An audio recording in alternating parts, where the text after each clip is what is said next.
Yo, we are live. Okay. This is Powerful Comics Man podcast with Gerald Dorado, and this is an impromptu biglaan na live sa aking mabuting kaibigan na si Jay Aruga. Masaya-masaya ako tuwing tawag dito na nag-guest si Jay dito sa, salamat.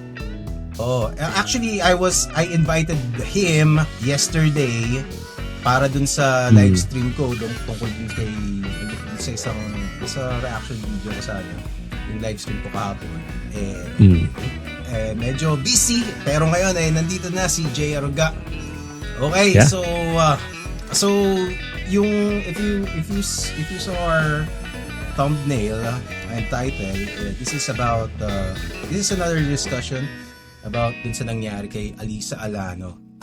Okay? And I already said a lot of things about it. Tatlong video na yata ako tungkol dun. So, I'd like to ask you, bro, what are itong si Jay Aruga. Jay Aruga, of course, is the Derek Ramsey of Pinoy podcast. Salamat. The first conservative podcaster of the Jay Aruga Show, and one of the pillars of the Sentinel PH. Ako, salamat. So, yeah, kasama ko si Anthony James Perez sa The Sentinel, and nag-post na rin ako dito sa issue na ito sa The Jay Aruga Show Facebook page, and tukol dito sa yung 19 na napatay dahil sa encuentro with the military. Ilan dito lumalabas estudyante sa mga na-identify na ito. Ito muna yung masasabi ko. May dalawang panig akong nakikita sa internet, and may two extremes. Yung sa extreme right, may ilan dito mga triumphalist na sinasabi nila parang, kita nyo? Breeding ground talaga tong UP ng mga NPA. And ito yung isang extreme, di ba? Parang, medyo parang, and sadly may iba baka nag-celebrate pa na tama sila. Dun sa kabilang extreme naman, hindi naman lahat. Pero ay sinasabi ko, extreme na. Yung extreme naman, na talagang sinasabi na, justice for, sa title naman, Alyssa,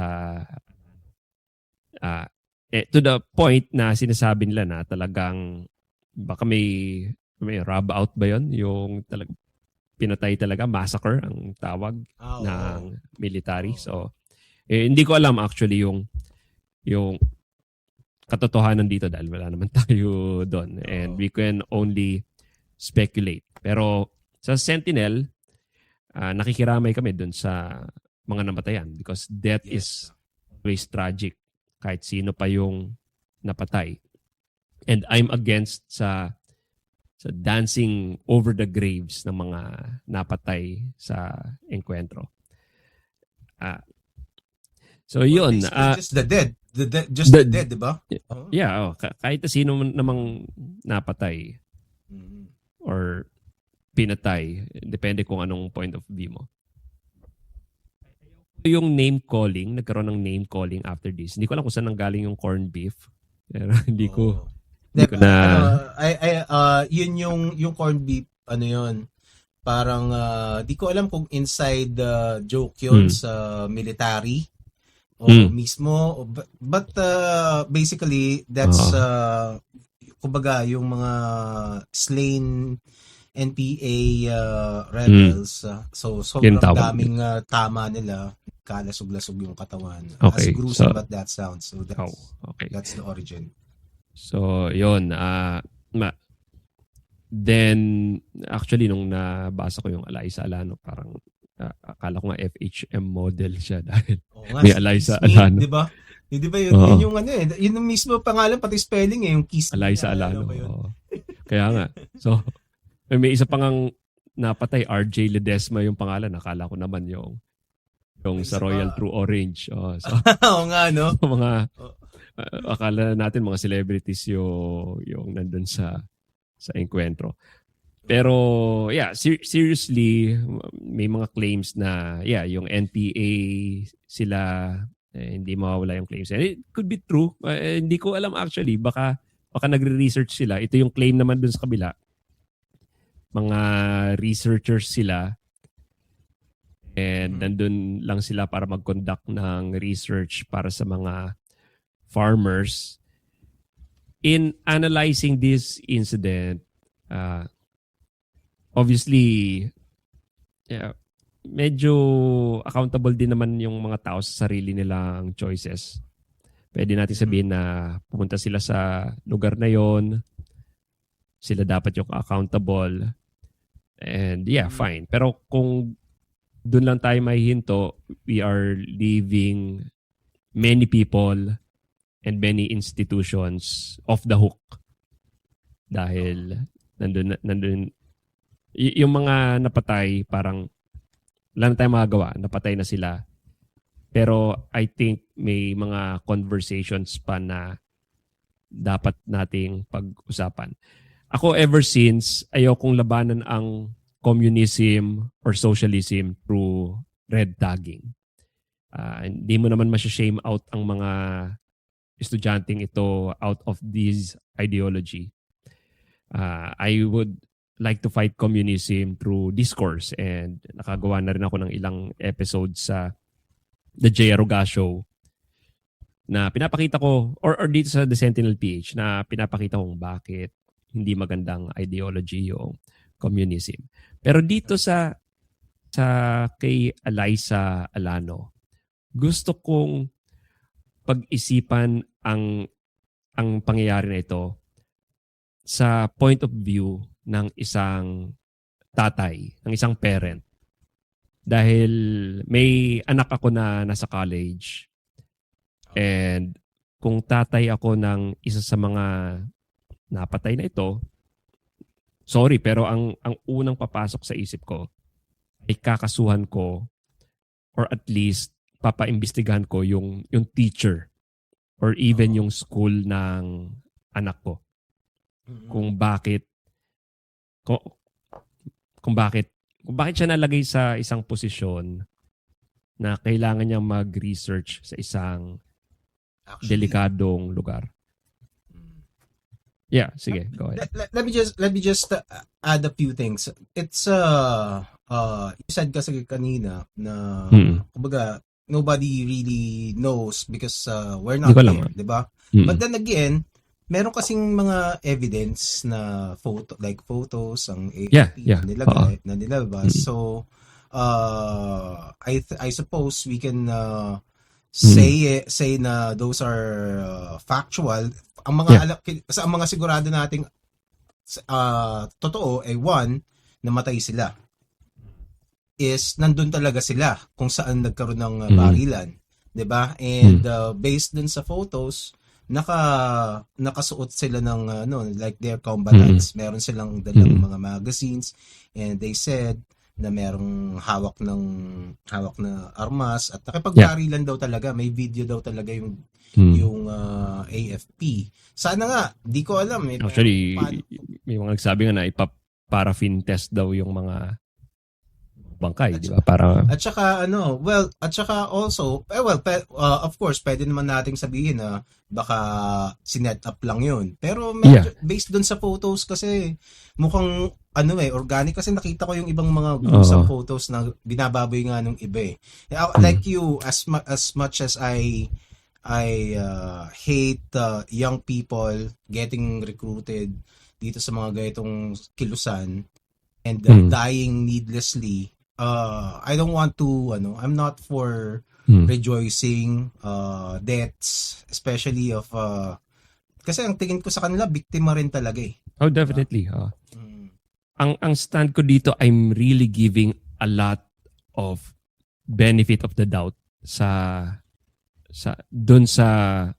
kay Alyssa and sa UP, to a point na sige, kahit sabihin natin na set up yung photos, na kahit sabihin natin hindi sila NPA, I'm really giving a lot of benefit of the doubt na kahit sabihin natin na totoo na they're really there for research, may kailangang managot.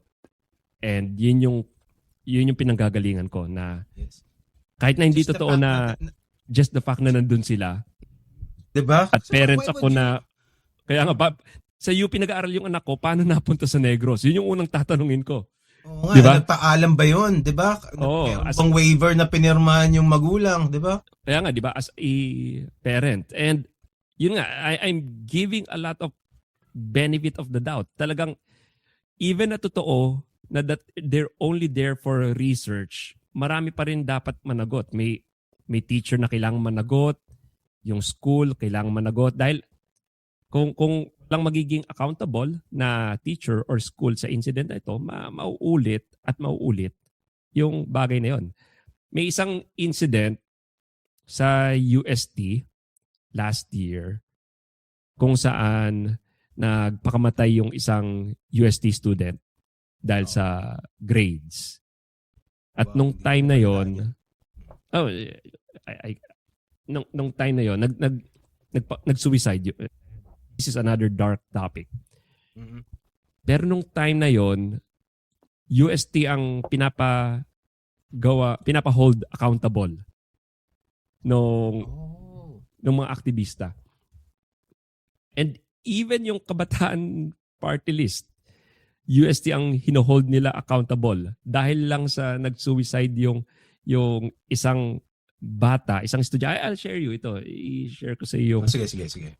yung Article. ito, quick quick share. Ito, share ko to. Di ba? Okay. So, ito. So, youth group holds UST admin accountable for student suicide. Yung kabataan party list. Mm-hmm.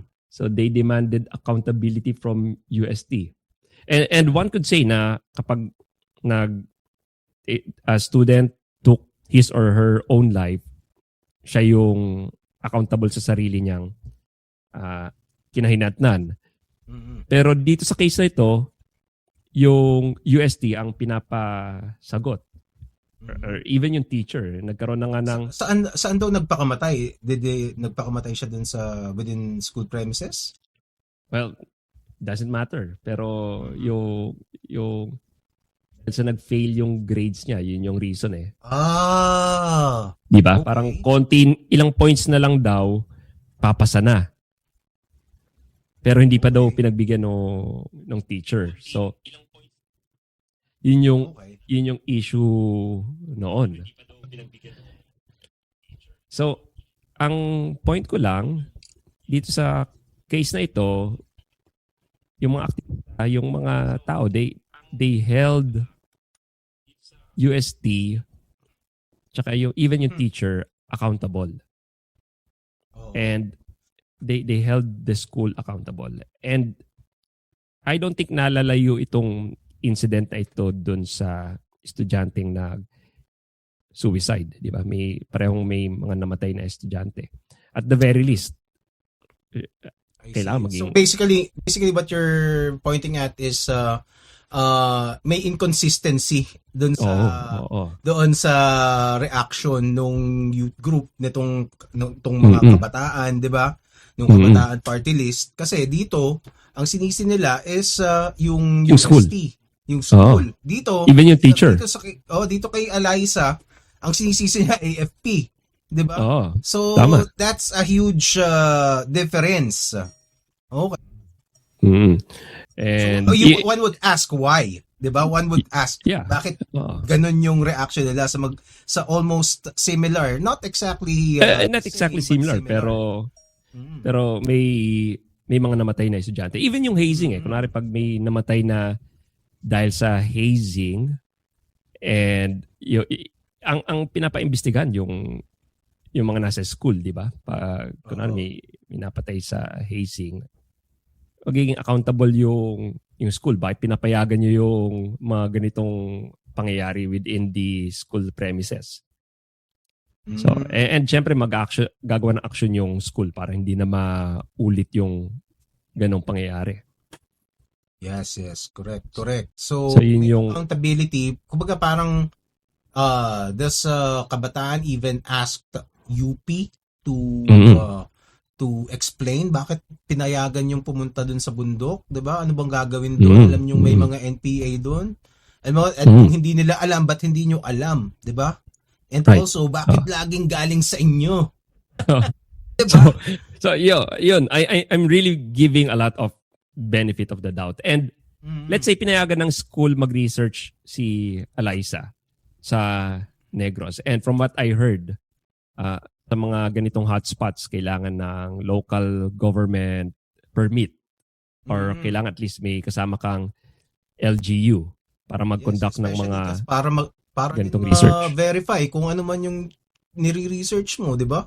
Mm-mm. So, I Mm. suppose kasama 'yun, 'di ba? Yeah.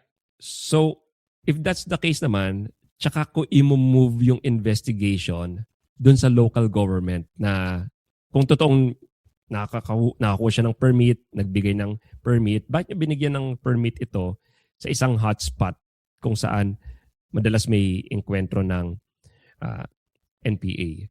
And of course, hindi Mm. ko din naman tinatanggal yung possibility na baka nga hindi naman siya hotspot pero talagang may massacre or rob out na nangyari.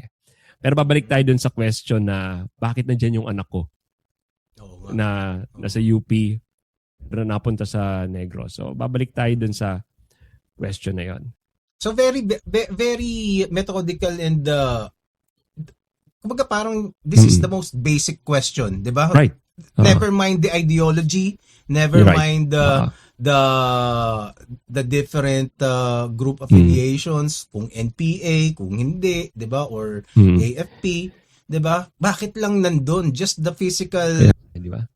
presence na nandun siya at paano siya pinayagan ng mga taong involved na pwedeng Mm. magpaay, bakit siya pinabayaan doon na alam mo namang compromised o kumbaga delikado, madaling salita, delikado yung lugar, bakit mo pinapunta, Mm. 'di ba?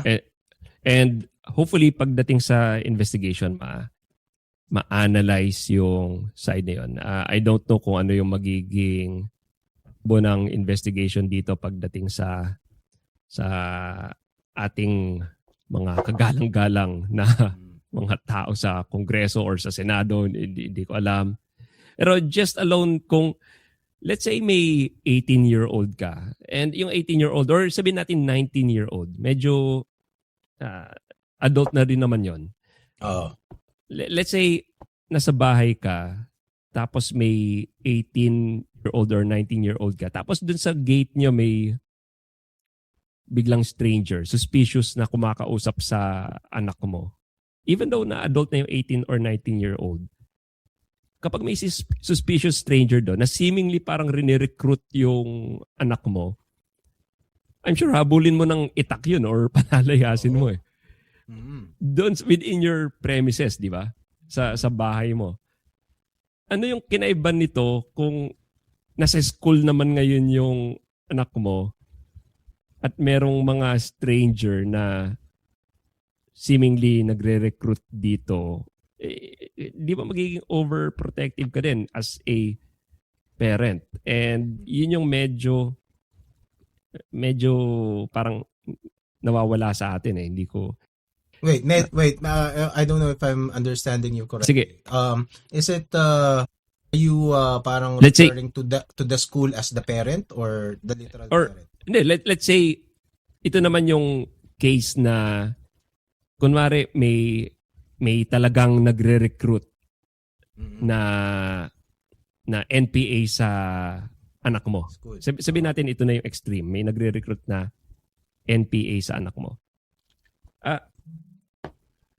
For sure, kung within your premises sa gate ng bahay nyo, may nagre-recruit sa anak mo, at kahit na adult pa yung anak mo, 18 or 19 years old, tapos biglang may obviously nagre-recruit na NPA sa kanya sa may gate ng bahay nyo. As a parent, and kahit na adult na yung anak mo, I'm sure palalayasin mo yung tao na yon sa kung nasa bahay mo. So, I think na kung sa ibang location lang nangyari yon, for instance, sa school, it's in your best interest din as a parent malaman kung sino ba tong mga kumakausap sa anak mo Mhm. para rini-recruit or kahit saan. Because let's face it, kahit na adult yung mga anak natin na nag-aaral sa school, tayo din naman ang nagpapabaon dyan Oo. at nagpapaaral dyan up until kaya na nilang sustentuhan ang sarili nila. Mhm. May say pa rin, ako I'm speaking as a parent, may say pa rin ang parent sa welfare ng anak natin. Kahit na 18 siya or 19. As long as tayo nagpapaaral sa kanila, concerned pa rin dapat ang parents. And I would argue na dapat concerned din naman talaga yung parents all throughout the life ng anak natin. Pero when it comes sa anak natin sa schools, kahit na 18 siya or 19, dahil sa tayo yung nagpapaaral sa kanya, sabihin na UP libre lang naman, halos wala namang binabayang tuition. Pero tayo din naman yung nagbibigay ng baon sa kanila. Oo. Diba? So, may certain level of concern pa rin tayo sa mga anak natin. At Yeah. kailangan pa rin natin malaman kung ano yung mga nangyayari sa kanila within the school premises. Yun lang. I'm speaking as a parent.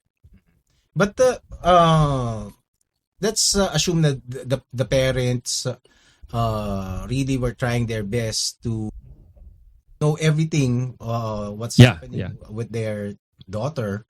Pero sometimes merong mga may mga bata kasi na hindi talaga magsasabi and or hindi naman hindi sila okay ng parents nila and their relationship is not as close as ideal, 'di ba?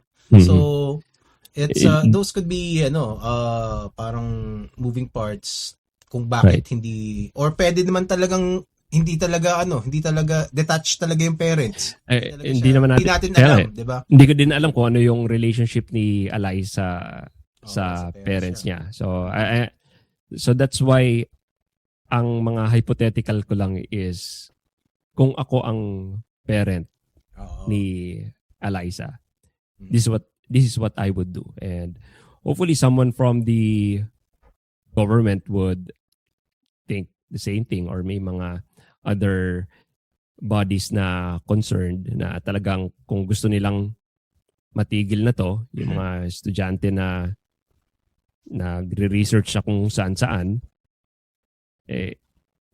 sana yung mga concerned parents would see this point of view. Have you seen some of the videos of some of the parents? Yung merong a few years ago, merong isang nanay na humahagulgol, siya. Even just a few months ago din, last year, parang habang nagrarally yung mga tawag dito, yung mga kabataan party list, si Reneco nandun, tapos minumura niya yung galit na galit yung isang parent na nanay doon. 'Di ba? Parang balik niyo yung katak ko kasi hindi nila kumbaga parang nawala na lang bigla na lang tumakas, namundok yung mga anak nila. Diba? Oh, yeah. Oh. Can you even comprehend how much how painful that is? Mabaliw-baliw ka siguro kakaisip to. Yeah. And may mga nakausap akong dating estudyante ng UP. So nung time daw nila, and ito yung time nila, hindi ko alam kung if this is still true up until now. Maybe not. Pero yung nakausap kong former student ng UP, and sobrang close nitong taon nito sa akin, kinuwento niya yung step by step kung paanong ma-recruit ang anak natin into joining the NPA. So nagsisimula daw yun sa join ka sa frat or sa sorority, then yung mga student bodies, until yung mga pagsali-sali sa rallies.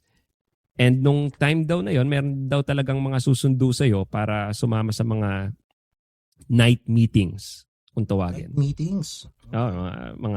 So dito naman ngayon yung medyo mas deeper learning sa mga ganitong klaseng bagay. So yun yung according dun sa kaibigan ko na nag-aral before sa UP. And again, di ko sure kung yun pa rin yung case up until now, pero yun daw yung talagang according to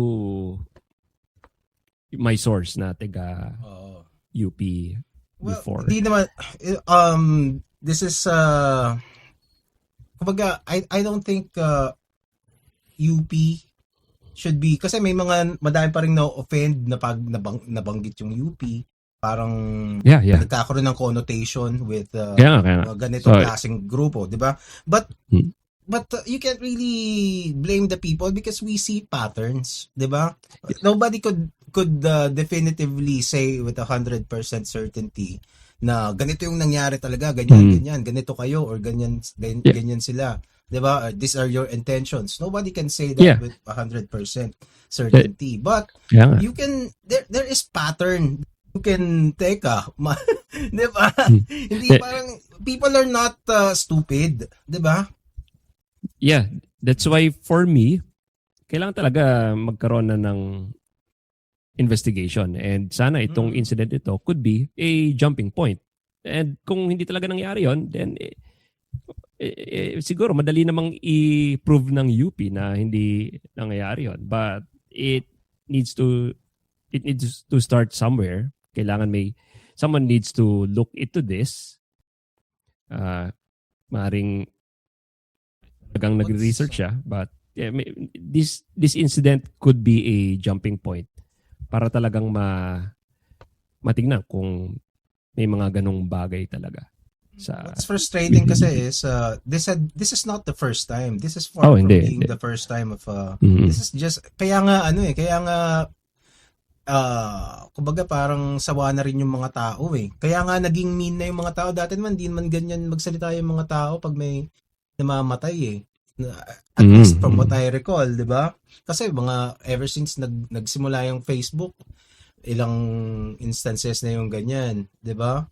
But now parang feeling ng mga tao niloloko na yung niloloko na tayo eh.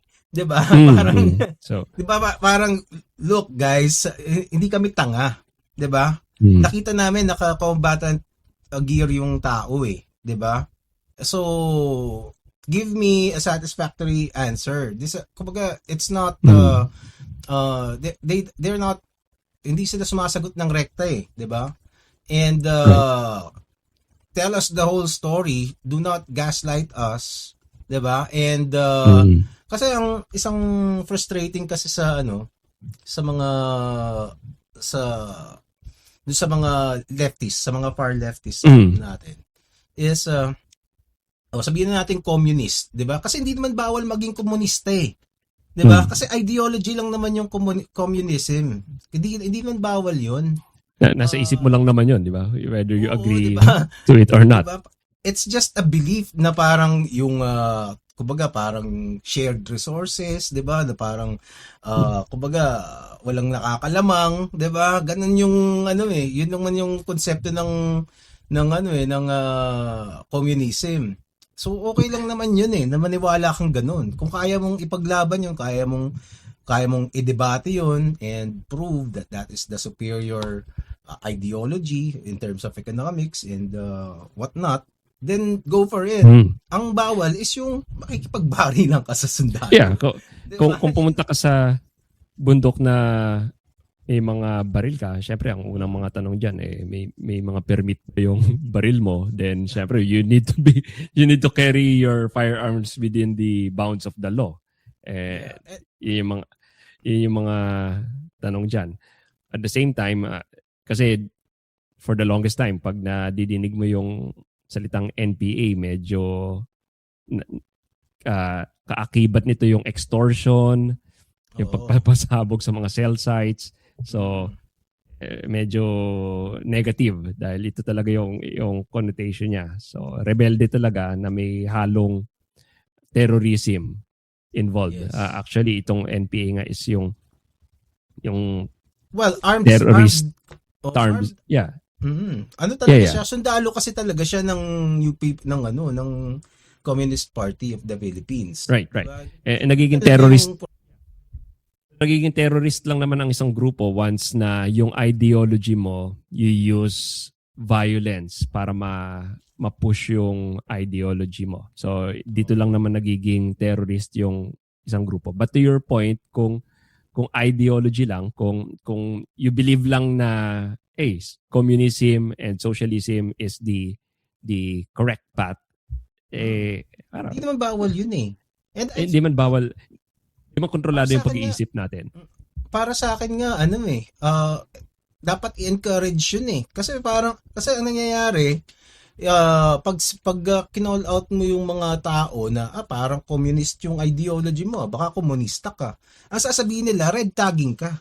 'Di ba? Red tagging instead of just admitting na parang communist, this is listen, look at how great it is. 'Di ba? Parang i-convince ka niya with their arguments. Ang gagawin nila, they're just deny. They're just gonna hide. And pag ginawa mo yun, edi paano malalaman ng mga tao kung anong gusto mo talagang mangyari, 'di ba? If you're just gonna hide, basically you're just gonna lie. You're gonna deceive people na ganito kasi hindi kami parang masama ka, tinatawag mo komunista. Hindi naman iba naman yung NPA sa komunista eh. May mga komunista na hindi NPA, 'di ba? Tama. If I were to criticize naman yung right-wing side, yung conservative side, ang tingin ko naman sa conservative side ay nagkukulang naman ang conservatives sa edukasyon, sa pag-i-spread ng kung bakit maling ideology yung communism or socialism. So ito naman yung medyo criticism ko sa right. Kasi yung mga nag-spread ng communism, aggressive sila sa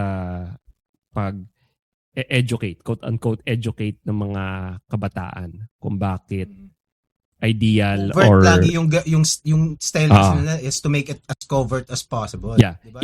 Even though open. Yeah, even though na covert, talagang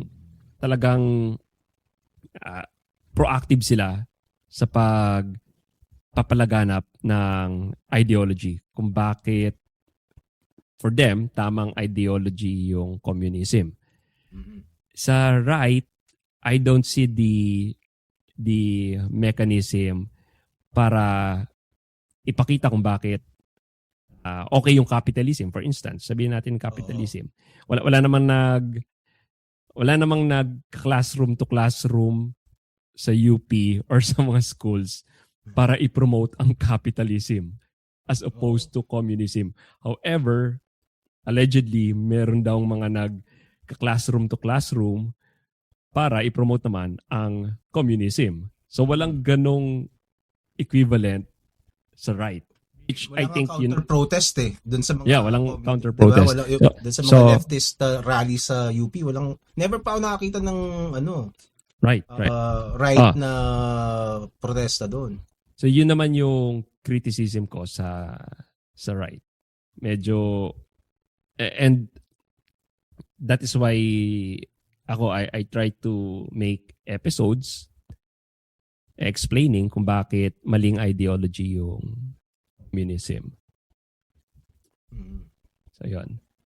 It's kasi to begin with, we go back to the dun sa matagal ko nang nirarant lagi na the Philippines is under personality politics.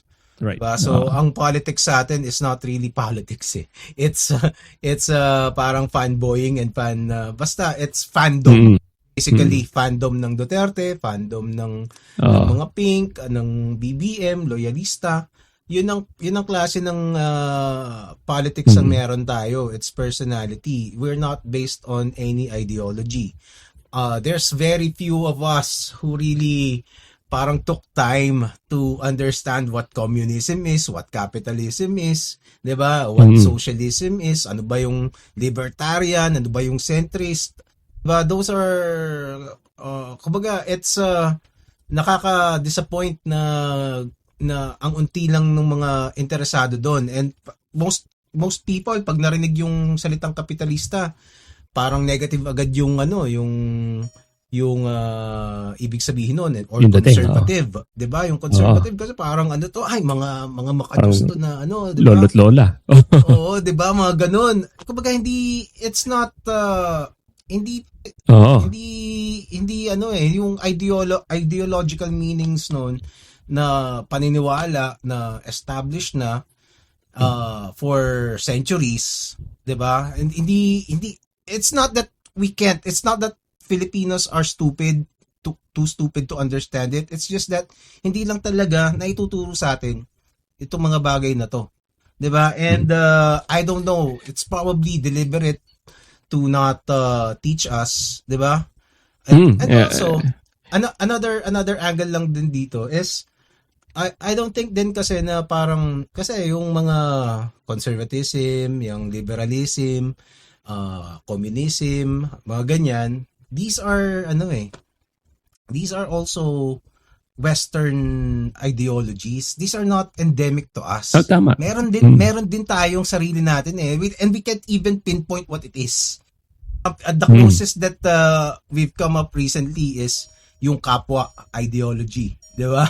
Which is for me it's a very libertarian ideology, very centrist libertarian. Yung pag pinakinggan mo kung ano yung kapwa. But I suppose we need to merge these yung kapwa with conservatism and liberalism, 'di ba? And up with the Filipino version of these ideologies, because even though hindi endemic sa atin, kumbaga hindi natural na yun ang paniniwala ng mga Pilipino bago dumating yung Kastila, 'di ba? Mga ganun. Meron na tayong sariling kultura kasi Hindi naman natin kilala si Karl Marx dati di ba? Hindi naman natin kilala yan So before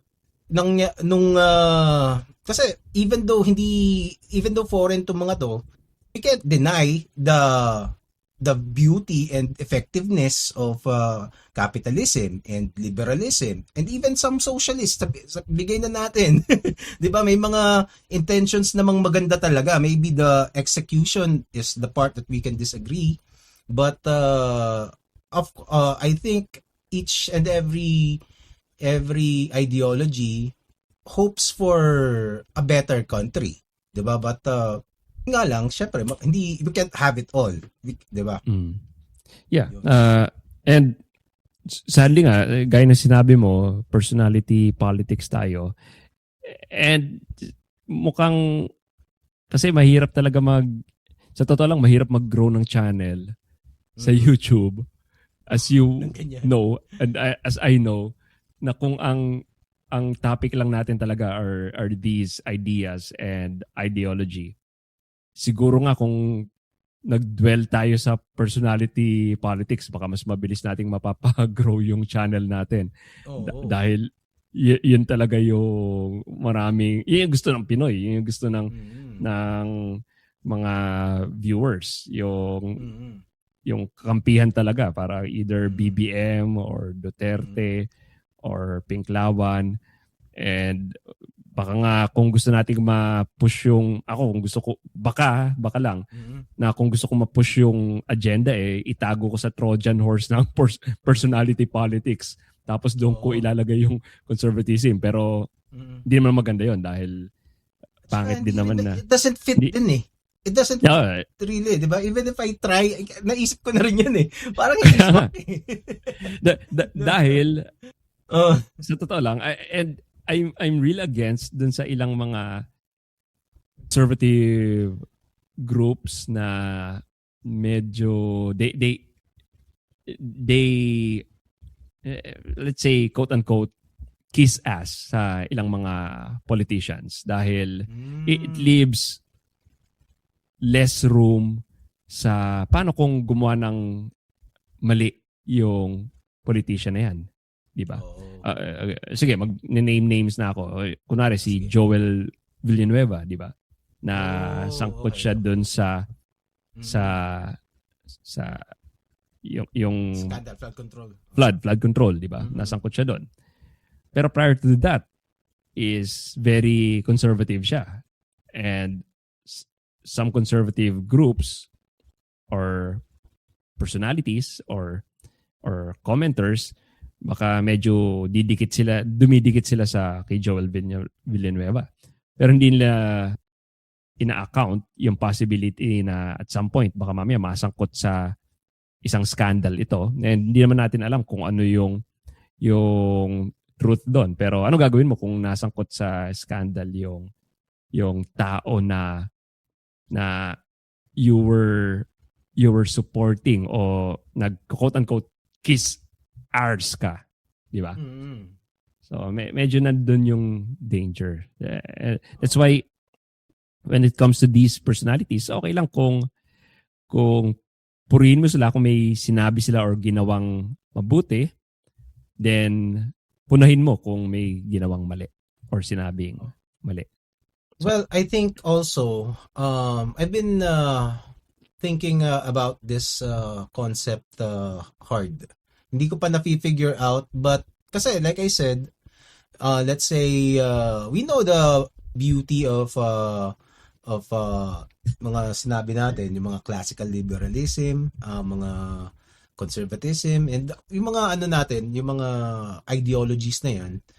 But ang problema is how do we integrate it with with with the Filipino culture. And kasi right now, whether we like it or not, it seems like personality politics is part of part of the tama. Filipino culture eh. And can you really say na masama ba talaga 'yon?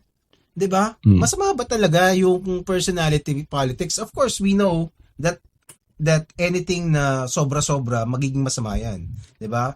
Even conservatism pag sumobra-sobra 'yan, magiging Tama. authoritarian 'yan eh, 'di ba? Right. So yung pagiging yung personality politics pag naging sumobra yan ng sumobra, like in some cases here in the Philippines, magiging tyrannical na rin din 'yon, 'di ba? Magiging sila na yung hari sa lugar nila, 'di ba?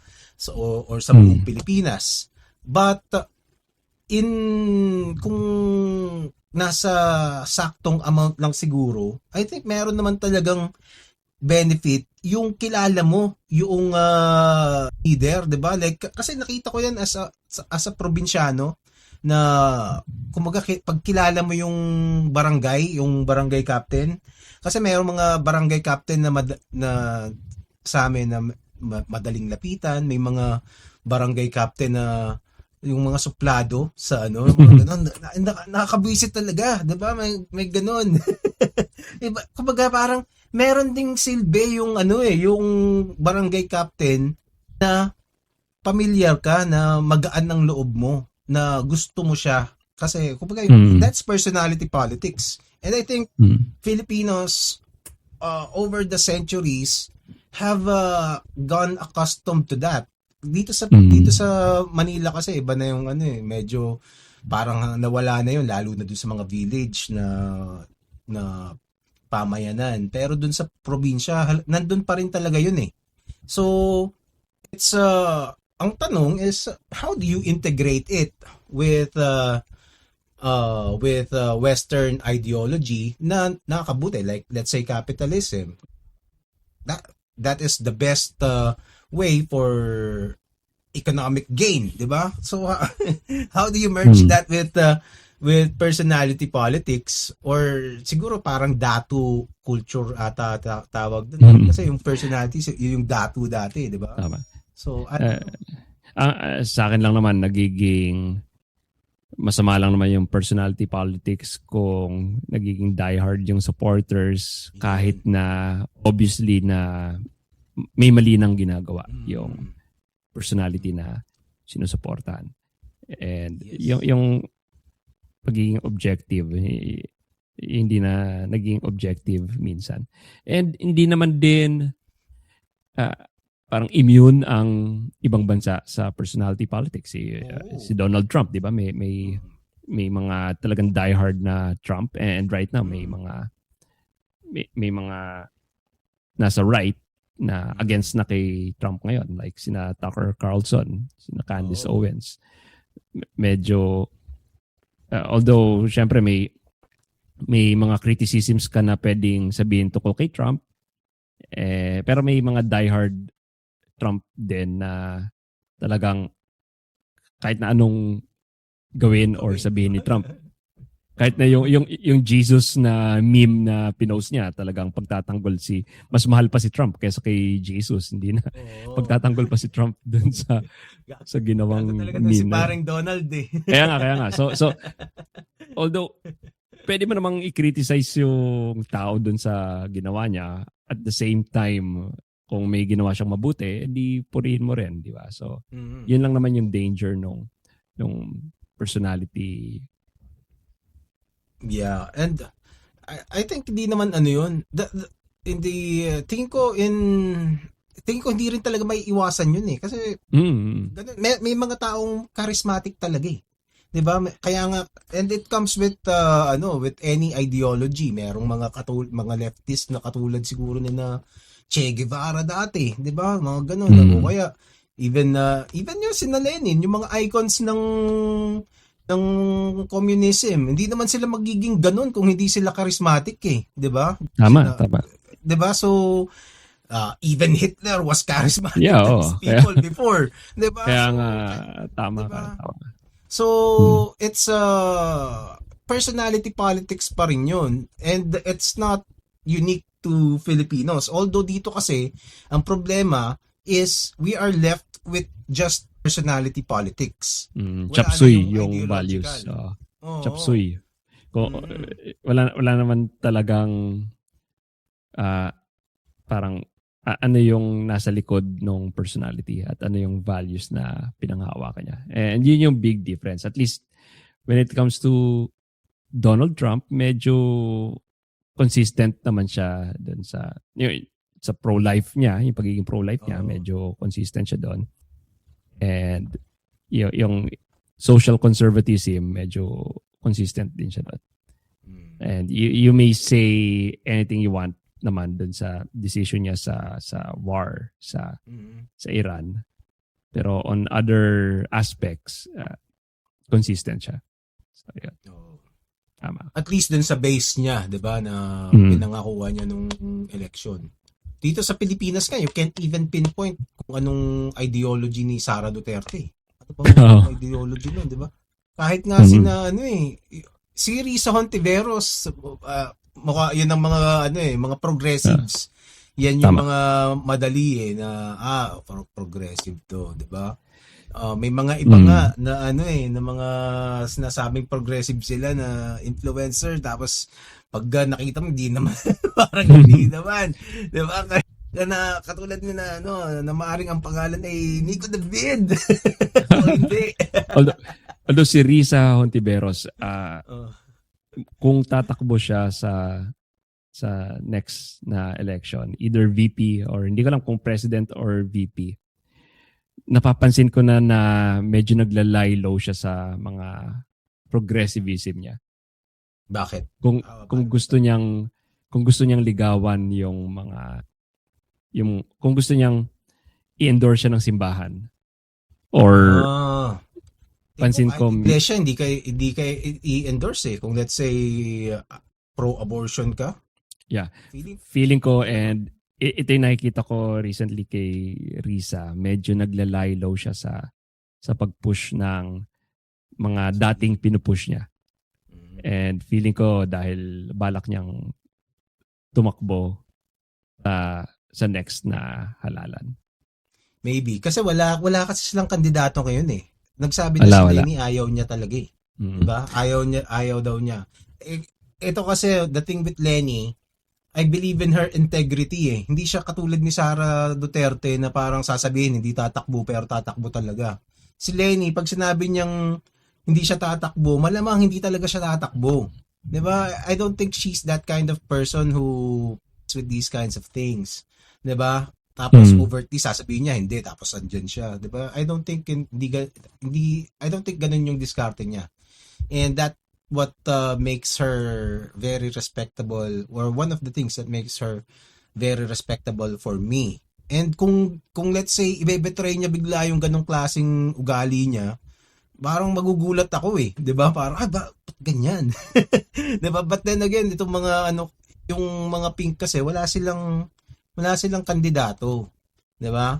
And Risa parang I don't know if I don't know. Pero ang pansin ko lang, hindi siya masyadong nagpo-push ng progressive bills recently. And inisip ko parang baka may balak siyang tumakbo if gusto niyang maligawan itong mga conservatives. Maybe. Mabalik tayo dun sa kind of balik. Sige. Naalala mo yung naalala mo may nakita akong 'di ba, yung post ni Nika Gadi criticizing basta medyo siya medyo ano bang tawag, hindi naman discreet, medyo siya medyo covert yung diskarte niya, yung approach niya. Pero I think she's criticizing the left's armed struggle wing, yung mga sabihin natin NPA, 'di ba? Na kasi sila lang naman yung leftist na may na may armed struggle 'di ba? So parang may post siya before na sinabi niya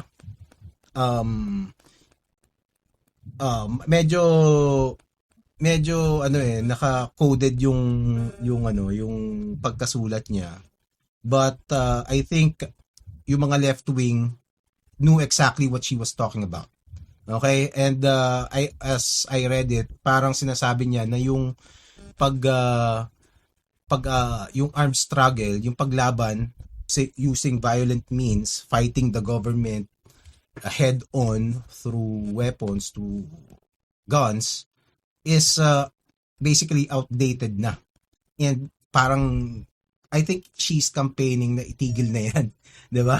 Kasi mas maganda na mas daanin natin sa proseso. Kumbaga parang magsulong tayo ng bills. I'm thinking parang nakikita niya siguro yung mga, kasi sinabi niya progressive siya 'di ba? So kasi nakalagay dun sa Kayumanggi, progressive group 'yun, 'di ba? So siya, ang feeling ko, ang sinasabi niya is feeling ko lang naman to, maaaring mali ako, wag ka na mag-aalit, mali ako. So tawag dito, mas gusto niya, feeling ko lang is parang go with the path na parang katulad ng kina AOC, ba? That they're still leftists, they're still very progressive, very far left, but they're using it, they're channeling yung diskarte nila through the government, through actual change in within the law, 'di ba? Iibahin nila yung mga batas and probably the constitution kung kaya. And yun yung tingin niya na mas okay. And yung tulad nito, may mga namatay, 'di ba? Kung let's say NPA talaga si Alisa, 'di ba? Edi isa 'yun sa magiging example niya, 'di ba? Kung 'di ba? Kasi di naman natin talaga 100% sure. And also the others that came before her and the other 19, 'di ba? So parang dating may sinabi siyang part doon parang we can't just something like we don't need to die for it, we need to win, 'di ba? So this is not the winning approach basically. Well, yung mga hardcore na leftist nagalit sa kanya, siya, kina-cancel siya, daming mga comments sa kanya. Parang she was basically eaten, left situation ang nangyari sa kanya doon. So it's what do you think? Kumbaga, would that be a preferable Hindi, basically, practically, kung sinabi niyan, agree naman din talaga ako na hindi violence ang Oo, di ba? solution, di ba? I think mas That's, okay na yun. I think it's still, kumbaga, syempre parang as non-leftist, di ba, parang, oo. tingin ko, if we're gonna fight, then let it be at the Sa public battlefield of sphere, ideas. oh. Mm. Tama. Sa public sphere. Mm. Hindi na sa bundok. Oo. So, kung sino lang may pinakamalaking barel at magaling na aim, yun lang yung mananalo pagdating Well, sa... kasi, realistically speaking din naman kasi, kung lalaban ng NPA to sheer force, hindi talaga sila uubra sa AFP. Mas maraming mga gamit yun eh. 'Di ba?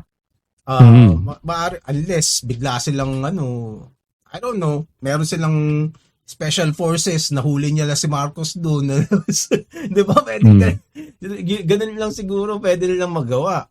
Pero I don't know, maybe may secret weapon sila, but medyo kumbaga sa physical force, llamado talaga ang sundalo. Yun. Tama. And tingin ko kasi kung tingin ko parang mas maganda nga kung wala na lang talagang patayan. Pero ang matindi kasi diyan sa movement kasi nila, merong silang yung tawag dito, kasama talaga yung kaya nga armed struggle eh. Pwede ka bang maggawa ng movement ng armed struggle na hindi ka nakikipaggera? Yun nga yung point mismo ng armed struggle, makipaggera. Diba? Although kung babasahin mo talaga kasi yung Communist Manifesto, meron dong part na yung by force na ma-overturn mo yung either government o yung mga bourgeoisie. So may part doon na by force mo ma-overturn. Kaya laging kapag yung communism ay sa mga lugar kung saan talagang nanalo yung Communist Party is meron talagang overturning na